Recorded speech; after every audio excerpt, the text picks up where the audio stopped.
एकाएक भगवान ने हमको ये मौका दिया, माननीय मुख्यमंत्री जी ने बिल्कुल हमारा कमलेश, आतिथ्य शुक्रिया इस स्वीकार। पूरी जानकारी के लिए। और चलिए सीधे आपको विधानसभा लिए चलते, जहां पर सीएम योगी आदित्यनाथ क्या कुछ कह रहे हैं, सुनाते हैं आपको। 11वीं किस्त डीबीटी के माध्यम से अन्नदाता किसानों के खाते में भेजने का कार्य किया है। उत्तर प्रदेश के 2,55,00,000 किसान उससे लाभान्वित हुए हैं और मैं आभारी हूं प्रधानमंत्री जी का कि उत्तर प्रदेश के साथ साथ देश के 12 करोड़ किसान प्रतिवर्ष 6,000 रुपये सालाना इस योजना के माध्यम से प्राप्त कर रहे हैं। ऐसी तमाम योजनाएं थी। लाभार्थी परक योजनाओं के बारे में प्रधानमंत्री आवास योजना है, स्वच्छ भारत मिशन के अंतर्गत मिले हुए इज्जत घर के बारे में,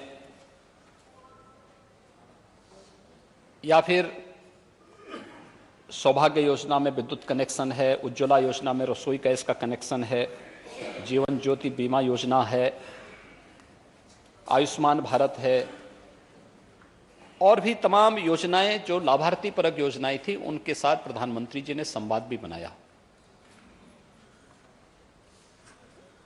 और माननीय नेता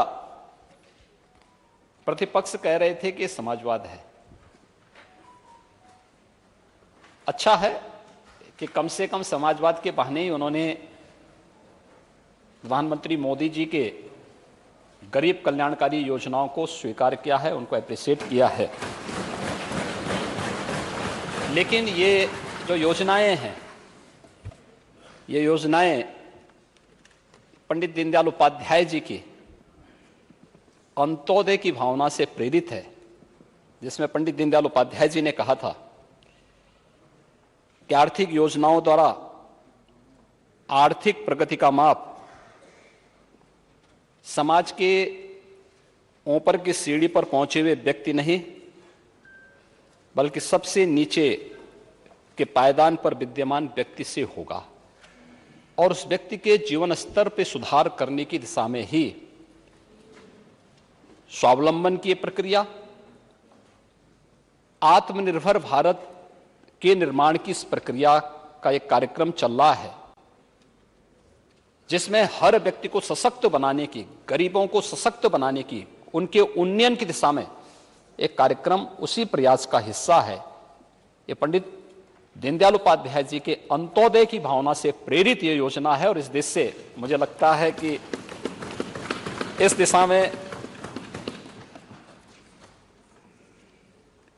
भारतीय जनता पार्टी नेतृत्व की केंद्र सरकार के 8 वर्ष के सफलतम कार्यकाल में प्रधानमंत्री मोदी जी के नेतृत्व में एक भारत श्रेष्ठ भारत इस परिकल्पना को साकार करते हुए हम सब देख पा रहे हैं। महोदय,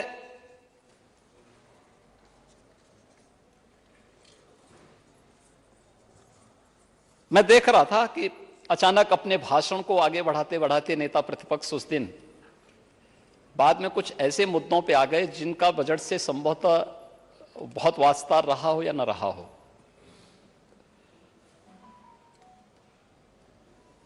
और कुछ ऐसी बातों को इस सदन में कहने लग गए थे जिसका खामियाजा प्रदेश अतीत में बहुत भोग चुका है, आज से उभर चुका है प्रदेश। उत्तर प्रदेश आज एक नई दिशा की ओर बढ़ रहा है। लेकिन उनके भाषण से मुझे दुष्यंत कुमार की ये पंक्तियां याद आ गई कि कैसे मंजर सामने आने लगे हैं और गाते गाते लोग चिल्लाने लगे हैं।